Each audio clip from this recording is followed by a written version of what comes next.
Students, ये आपका question number 33 का बी पार्ट है, जिसमें आपको मीन 50 दे रखा है और क्लास इंटरवल्स दे रखे हैं, फ्रीक्वेंसी दे रखी है और यहाँ पर दो फ्रीक्वेंसी मिसिंग है। एक ये फ्रीक्वेंसी मिसिंग है यहाँ पर और एक फ्रीक्वेंसी ये मिसिंग है और आपको एन दे रखा है। तो बेटा ये 120 पहले से ही पता है। तो सबसे पहले तो आप ध्यान ये रखें कि यदि क्वेश्चन में एक फ्रीक्वेंसी मिसिंग होगी तो आपको मीन, मोड, मीडियन या एन, ये चार चीज़ होती हैं, मीन, मोड, मीडियन या एन, इन चार में से कोई एक की वैल्यू पहले ही दे रखी होगी। यदि दो फ्रीक्वेंसी मिसिंग होंगी तो दो वैल्यू दे रखी होंगी। किन में से? मोड में से, मीन में से, मीडियन में से और एन में से। एन भी इसमें शामिल कर लीजिए आप। तो इन चार में से कोई दो। यदि तीन फ्रीक्वेंसी मिसिंग होंगी तो कोई सी तीन वैल्यू आपको पहले से ही क्वेश्चन में दे रखी होंगी। तो अब इस क्वेश्चन की यदि हम बात करते हैं तो यहाँ पर दो फ्रीक्वेंसी मिसिंग है और आपको नीचे एन की वैल्यू दे रखी है और मीन की वैल्यू दे रखी है। दो वैल्यू पता है तो हम इस क्वेश्चन को सोल्व कर सकते हैं। तो बेटा मान लीजिए ये आपकी एक्स है और मान लीजिए ये वाई है। अब आप क्या करते हैं, सबसे पहले मिड वैल्यू ले लीजिए। मिड वैल्यू को हम एक्स मानते ही हैं। तो 0 20 की मिड वैल्यू क्या आएगी? 10, 20 40 की 30, इसकी आएगी 50, इसकी आएगी 70, इसकी आएगी 90। ये फ्रीक्वेंसी एफ़ है। एफ़ और एक्स को मल्टीप्लाई करें। जब मल्टीप्लाई करेंगे 17 गुणा 10 170। अब 30 की गुणा एक्स से करेंगे तो क्या हो जाएगा? 30x। 50 की गुणा 32 से करेंगे तो ये हो जाएगा आपका 32 1600 हो जाएगा, है ना। 32 का 1600 1600। अब 70 की गुणा वाई से करेंगे तो ये हो जाएगा 70y। और ये हो जाएगा 19 की गुणा 90 से करेंगे तो 19 नमा 181 यानी 1810। तो ये आपकी वैल्यूज हो जाएंगी। अब इनको आप टोटलिंग कर लीजिए। ध्यान रखें जिनके साथ एक्स और वाई हैं इनको अलग रखेंगे। तो टोटल पहले इनका कर लें, इसलिए मैंने इनको थोड़ा अलग लिखा है। तो आप देखिए 0 7 और 1 8, 8 और 6 14 और 1 15 का 5, हासिल लगा 1। एक बार कैलकुलेशन दोबारा से कर लेना आप लोग। 170 ठीक है और 30x हो गया 50 गुणा 32 यानी कि 0 और 5 दूनी 10 का 0, हासिल लगा 1, 5 से 15 16। ठीक हो गया बेटा, है ना। 0 9 9 81 का 1, हासिल लगे 8, 9 का 9 और 8 17 171, 19 नमा 171। हाँ ठीक है बेटा, ये भी ध्यान रखना। ये 1710 आएगा। अब देखिए 0 8 1 और 6 7 और 7 14 का 4, हासिल लगा 1 और 1 2 और 1 3। 3480 प्लस 30x प्लस 70y, ये हो गया आपका सिग्मा एफ एक्स।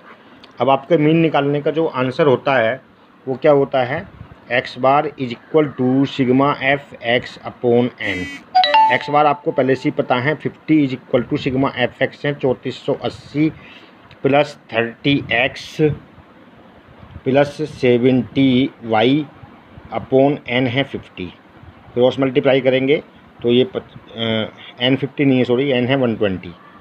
अब आप क्रॉस मल्टीप्लाई करेंगे 50 की 120 से तो क्या हो जाएगा बेटा? ये 0 0 12 5 60 6000 is equal to 3480 plus 30x और प्लस 70y। यानी अब आप यूँ कर सकते हैं 30x plus 70y is equal to, तो अब आपका बेटा क्या है कि 6000 और 3480 इधर जाएंगे तो लेस हो जाएंगे तो कितने बचेंगे? ये बचेंगे आपके 35 2520।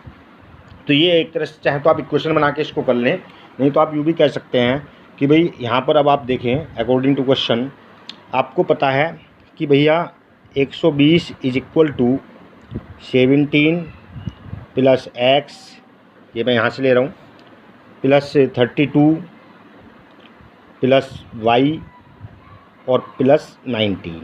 यानी 120 जो है वो बराबर है किसके? इन सबके टोटल के। इन सबके टोटल के बराबर है 120।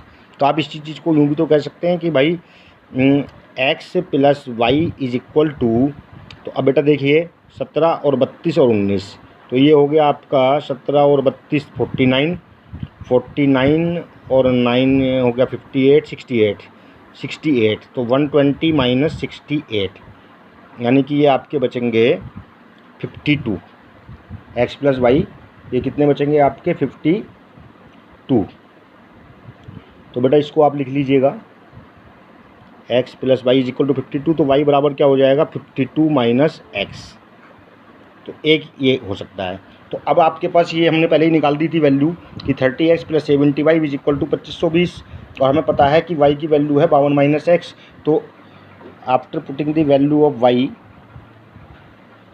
After putting the value of y की वैल्यू आप रख दीजिए इसमें।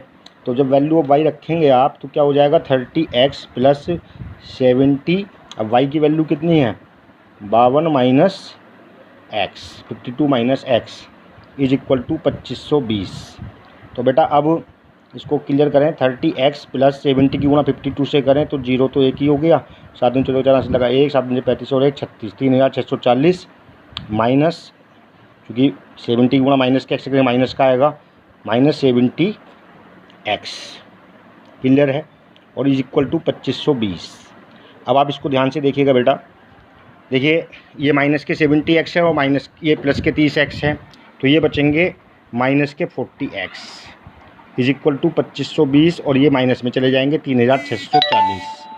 क्लियर कर लें इसको, 3640 में से 2520 को आप लेस करेंगे तो बेटा ये बचेगा आपका 1120, और ये कितना है माइनस का है ना, माइनस के ज़्यादा है, ये माइनस का 40x है, माइनस से माइनस कट गए, और अब आपके x बराबर हो गया 1120 बटे 40, यानी कितना हो गया 1120 बटे 40, 40 से डिवाइड करें, 0 से ये कट गया, 4 से इसको काट दीजिए तो ये हो गया 4 दूनी 8, बचे आपके 3 और 2, 4 अट्ठे 32। तो बेटा x की वैल्यू आ गई 28, यानी एक जो मिसिंग फ्रिक्वेंसी है x वो आपकी 28 आ गई, ये आपका पहला आंसर आ गया बेटा, यानी x की वैल्यू आ गई आपकी 28।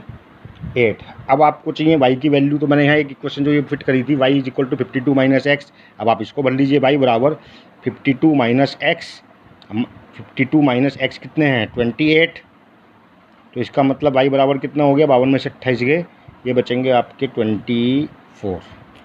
क्लियर है, तो ये आपके हो गए आंसर। ठीक है, तो ये 2 फ्रीक्वेंसी में इस तरह की प्रॉब्लम आती है। मैंने आपको जानबूझ के 2 फ्रीक्वेंसी वाला ही क्वेश्चन लिया था जिसमें 2 फ्रीक्वेंसी मिसिंग हो। एक मिसिंग फ्रीक्वेंसी वाला क्वेश्चन सिंपल होता है, जो क्वेश्चन नंबर पहले था इससे, जैसे क्वेश्चन नंबर 31 था, उसके ए बी पार्ट थे, या 32 था, तो ये क्वेश्चन ईजी थे, इनमें एक ही फ्रीक्वेंसी मिसिंग थी। इस क्वेश्चन में 2 फ्रीक्वेंसी मिसिंग है, तो इसको आप ध्यान से समझ लीजिएगा। कोई प्रॉब्लम हो तो मुझे कॉल करके पूछ लीजिएगा।